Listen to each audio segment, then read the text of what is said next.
Sa viral na video ito, galit na pinagpapalo at pinagsisipan ng mga lalaki ang isang electric taxi sa Las Piñas. Hindi bumaba ang driver na umabante at nabangga ang SUV nasa harapan niya. Tuloy sa pag-atake ang mga lalaki kahit umatras ang driver hanggang sa tuluyang makaalis sa lugar. Bago ang tagpong yan, nakuhanan sa CCTV ang naturang e-taxi sa barangay Talon 5. Paglabas ng driver, biglang umabante ang e-taxi. Mabilis na pumasok ng sasakyan ng driver para mapahinto ito, pero nabangga na nito ang isang nakaparadang kotse. Narinig daw yan ng kumuwig na grupong nagiinuman. Nilapitan siya at sabi niya, nagpanik siya, natakot siya, pumasok sa loob ng kotse. Anong pumasok siya, medyo pinalo daw yung kanyang sakyan.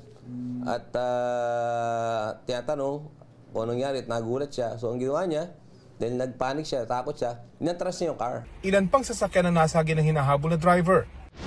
Nag-backride na yung mga grupo hanggang naabutan naman siya sa parting Muntinlupa, Alabang Sapote Road. Doon nga, muli nagkaroon ng na-corner siya.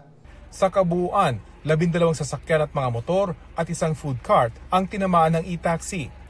Wala raw nasagasang bata ang taxi, taliwas sa post ng nag-viral na video. Nakipag-areglo na ang kumpanya ng e-taxi sa mga nadisgrasya. Nakikipagtulungan na rin daw sila sa investigasyon. Bagamat wala nang naghain ng kaso, inisyuhan pa rin ng pulisya ng patong-patong na traffic violation ng taxi driver. Kung talaga namang wala ka namang kasalanan at wala namang nasaktan, dapat tumigil na lang sana siya para hindi na lumaking issue hanggang sa naghabulan pa. Sinusubukan naming kunan ng pahayag ang driver. Ang Land Transportation Office naglabas ng show cause order at preventive suspension sa driver at nakarehistrong may-ari ng taxi.